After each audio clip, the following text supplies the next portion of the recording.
Hello, everyone. Welcome to today's lesson. Today we're going to be talking about teamwork and collaboration, protocol, and tools. Here's a little high-level overview, starting with communication tools.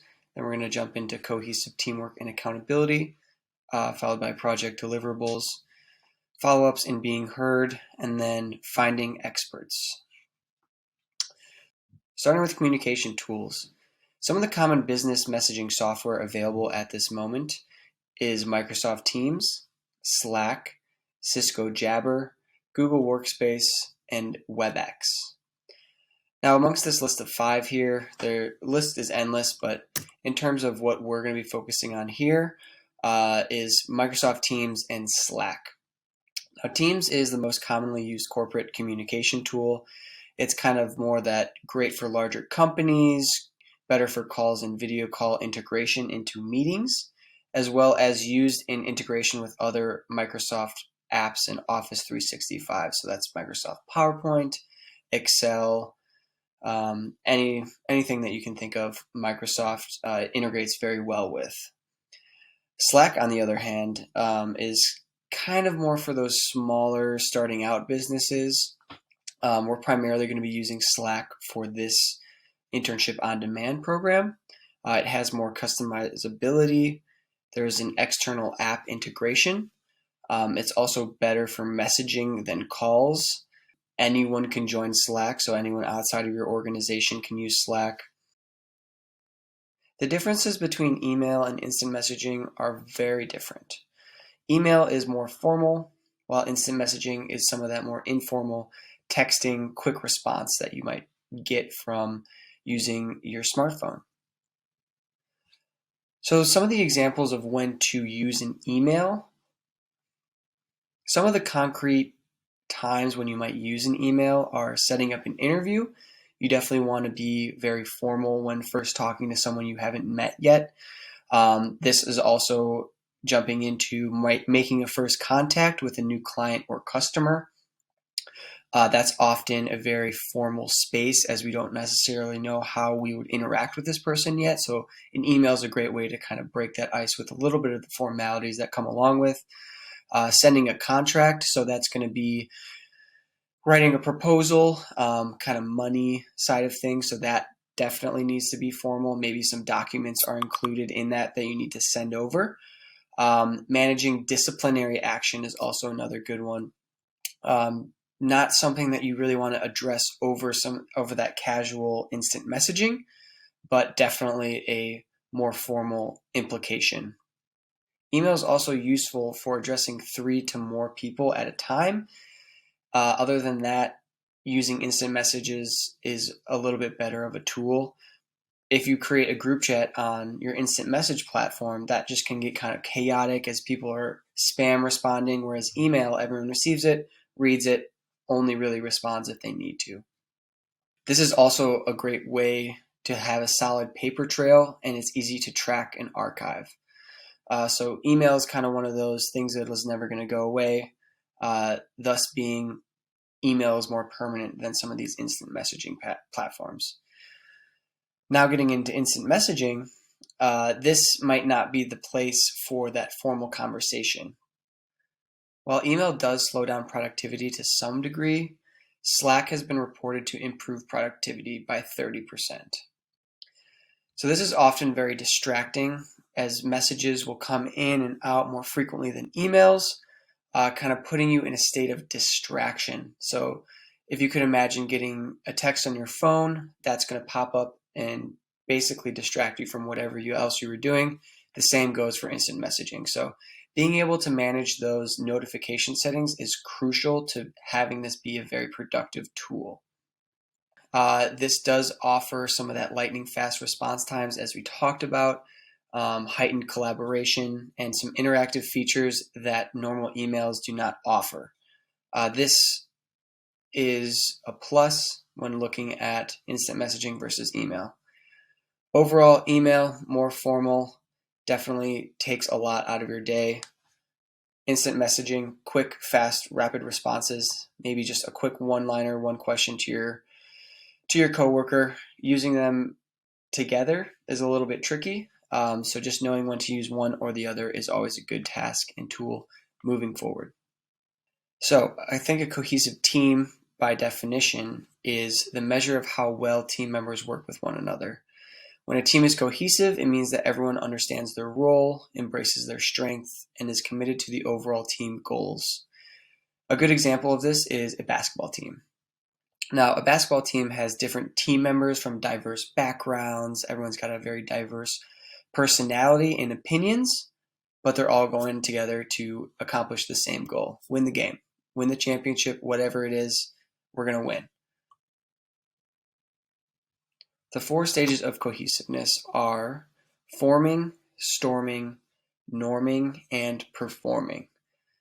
Now, as rhymey as that sounds, it is a little bit kind of a cyclical process. Maybe you're in one area of one and then you're kind of in another, but they're generally 4 different times in which your team is acting.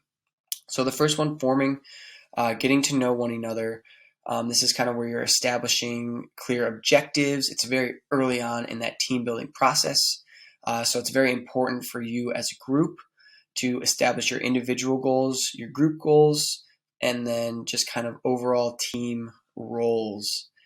This is where that team building and activities start to come up, how to get to know each other and kind of establishing where everyone fits in the team. Storming is kind of that place that you do not want to be in a team setting. So these are the conflict areas. So conflict arises amongst the team due to some team conflict or team roles. Maybe someone doesn't like someone that much on a personal level, and there's a little bit of defensive areas. Anyways, just general overall team conflict is happening. And team members may become defensive about the way that things are kind of done. Maybe they don't like a certain procedure that the company is giving to them. So it's very important at this stage to kind of take a step back, reestablish the structures and procedures that are followed by all team members. And then communication is key. So it's you telling your teammates how you're feeling and them telling you how they feel. Being candid is one of the more important things about teamwork. It keeps everyone on the same level playing field and really keeps that ball rolling and you guys closer to achieving your end goal. So the third stage of cohesiveness is norming. So this is coming a little bit on the upside of storming, where you're right past the cusp of that turning point when the conflict gets resolved and is then in turn replaced with cooperation. So team members are going to unite at this stage, kind of begin their efforts towards that common goal that they once established in the forming stage. But the one thing that I do stress here is to keep important that everyone has consistent meetings. Team meetings are the most important task to stay on track and achieve your goal in a cohesive manner. The fourth stage of cohesiveness is performing.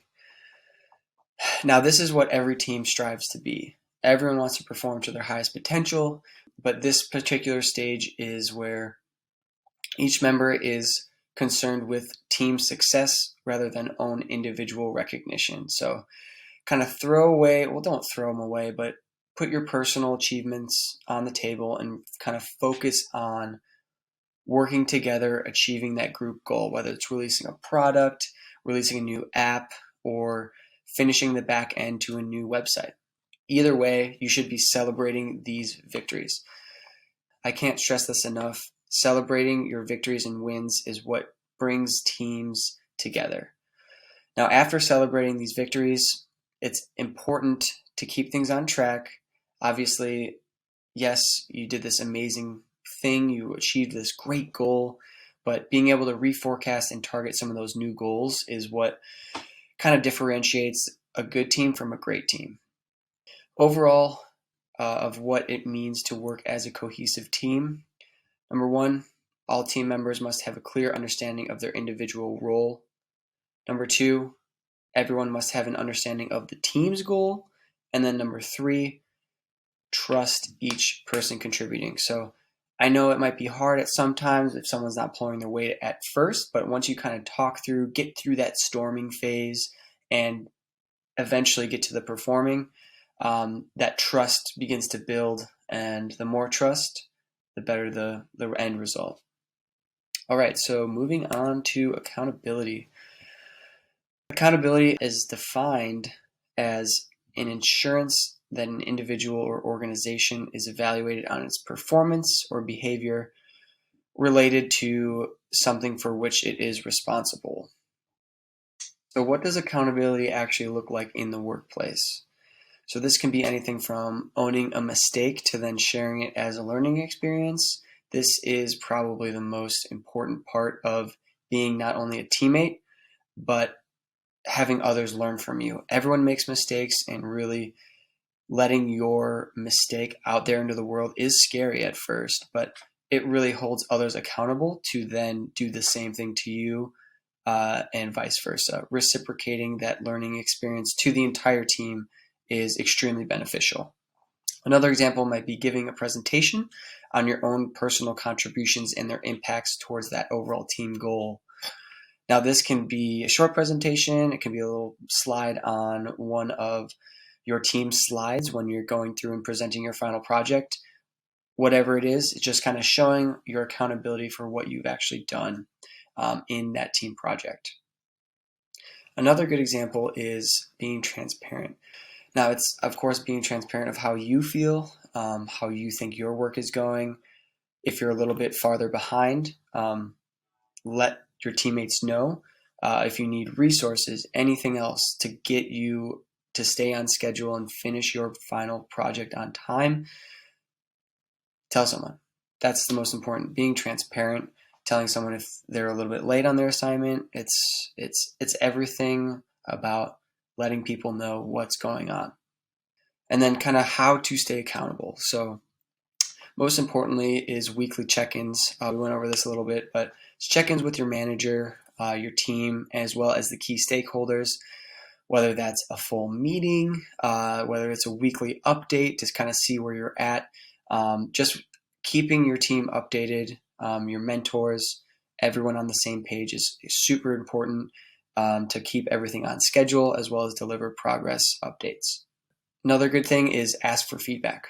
So I think people are always a little scared to receive criticism, and that's totally normal. I am as well, but asking for feedback can go a long way. If something you think is complete, still ask for feedback. It's going to go the extra mile and make it that much better when you finally deliver it. Practice self-care. So we've been talking about the workplace. Can't forget about yourself. What you do to yourself will impact what you do in the workplace. So that could be if you're staying up super late working on something work related, make sure you get your 8 hours in. So go to bed early, wake up earlier, get that personal care in. Recognize procrastination. We all do it. It's hard not to, especially with all these distractions. Just try and recognize it and maybe set some time to have focus time every day where you kind of put your phone down, just grind on one thing for that day. Another one, set goals, short and long term. These can be personal. This can be getting that promotion. Having a goal and going up and getting to that goal is super important. Staying organized is the last one here, and kind of goes hand in hand with about everything that we've been talking about. Setting goals, staying organized, just having that accountability for yourself as well as your peers. Now we're going to look at project deliverables. When it comes to deadlines and project deliverables, I have 7 quick and easy tips on how to stay on top of your deadlines. So number 1, write it down. Write down your deadlines, whether it's a Google Calendar, an iCalendar, Outlook, maybe your cute cat calendar that your grandma got you, whatever it is, write it down. Make sure it's written down and you're tracking it. Number 2, allow yourself some wiggle room. So what I like to do is set a deadline If you can, a full week ahead of when it's going to be due. If you don't have that much time, I get it. A couple days, maybe even a day. Just have it on your calendar a day before. Give yourself that extra wiggle room in case anything comes up. Number 3, get going. As soon as you write it down, it might go out of your head. The most important step is to just jot anything down. That's a simple brainstorm or a list of ideas. Just kind of get that ball rolling right away so that that pressure doesn't kind of come up from nowhere. Number 4, break it up. Establish working time each week or day, depending on how much time you have. This can kind of also be known as a work breakdown structure, but just making sure you know how many hours it's going to take you and you set aside that many hours to get it done. We don't want anyone stressing out here at the end. Number 5, it's really important to communicate along the way. Every project, everything that you work on has key stakeholders. Your team members are working together with you. So it's important to keep communication open to your manager, to anyone higher up, just any key stakeholder, to make them aware of any additional help to get the task done. Things come up. Maybe you need someone to run a test, anything at all. Just keep open communications going. Number 6, give plenty of notice. So this kind of goes hand in hand with communicate along the way. But if something comes up, say you tripped and sprained your ankle, you're going to the doctor. All of a sudden you can't do the testing that you were supposed to do. Curveball, reach out to your boss, tell them what happened. Just communicate.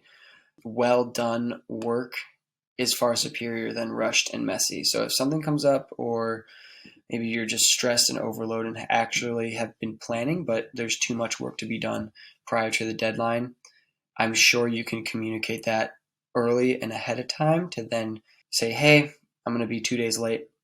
Deal with it, basically. It's going to be far better work. We're going to have a lot more information than if I just scrambled and gave you this PowerPoint before time. Number 7, don't lose sleep over anything. So this was kind of talked about a little bit, but the brain is best operating when the body is well rested. So get that good night's sleep and wake up a little earlier to polish it up in the morning. Fresh set of eyes is also a really good thing when you're looking back at a PowerPoint, anything you were working on the night before. It's where the term sleep on it came from. So you get the idea. Follow-ups and being heard. So first question is kind of, when do you follow up when sending an email? Number 1, time passing. Number 2, after an interview. Number 3, after a meeting. So time passing without a response right away. I usually wait about 1 week. If they don't follow up, then I'll kind of re-follow up after that 1 week. If it's super urgent, like you need it by the end of the week, a next day follow-up is totally okay. Setting up a meeting about your email that you sent to review is also another good idea. Here's a little blurb of, I'm following up on the previous email. I understand you're busy, but ... Something along the lines of that. The second one, following up after an interview.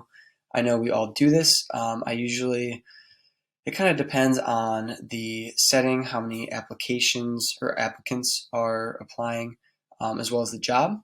But I usually say around 1 day, kind of have that recruiter or interviewee, whoever you interviewed with, sleep on it, and then send them an email in the morning just saying, hey, following up with the interview. I hope everything's good. I'd like to thank you for your time yesterday. XYZ, maybe link your resume, something like that. Third one would be after a meeting. So this is providing a meeting summary and some notes that you took from the meeting. This is a super, super helpful email, and I pretty much send it every time that I'm in a meeting. It includes the whole team. If someone was absent that day, they or not able to attend, they can get quickly up to speed on what happened in the meeting, as well as having action items. So usually meetings come with some action items, and this is a good place to tag some of those coworkers here.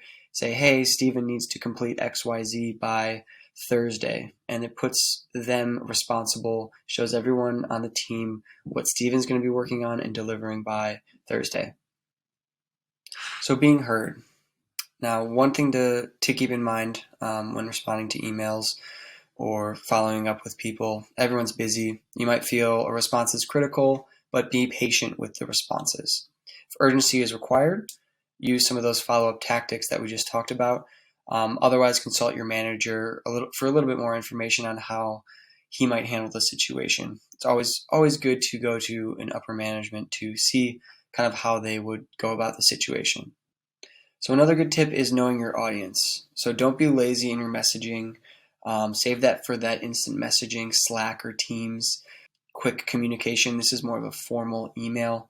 And also don't oversend follow-ups. It can get a little bit nagging if you're just spamming 3 emails in a day when the person was working on a task all day, and then they kind of come to their email and they're like, why are you responding 3 times? I got the email the first time I was doing something. It kind of can develop into a not so good relationship if you are over sending these follow-ups.